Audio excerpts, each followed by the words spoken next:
জানেন তো মৌলিক শেপ কাকে বলে? পৃথিবীতে এমন কিছু শেপ বা ফর্ম রয়েছে যেগুলিকে আর ভাঙা যায় না, অর্থাৎ এর থেকে ক্ষুদ্র আর সম্ভব নয়। সেই শেপগুলিকে মৌলিক বা বেসিক শেপ বলা হয়ে থাকে। তাহলে চলুন জেনে নিই আমাদের এই পৃথিবীতে সেই মৌলিক শেপগুলো কী কী।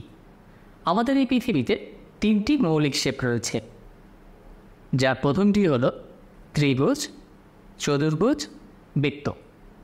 এই তিনটি মৌলিক শেপ দিয়ে পৃথিবীর সকল ধরনের শেপ এবং বিমূর্ত সকল ধরনের শেপ তৈরি করা যায়। হ্যাঁ, সত্যিই তাই। এই শেপগুলি একজন ডিজাইনার হিসেবে আমাদেরকে কেন জানতে হবে তার একটি ছোট্ট উদাহরণ চলুন দেখে আসি। বিশ্ববিখ্যাত এই ব্র্যান্ডগুলি তাদের আইডেন্টিটি তৈরি করার জন্যে বেসিক শেপকে বেছে নিয়েছে। তার মানে এটি একটি বড় চ্যালেঞ্জ যে কিভাবে এই মৌলিক শেপগুলোর মধ্যে আপনি আপনার ক্রিয়েটিভিটিকে তুলে ধরবেন। আশা করি বুঝতে পেরেছেন যে মৌলিক শেপের গুরুত্ব সম্পর্কে।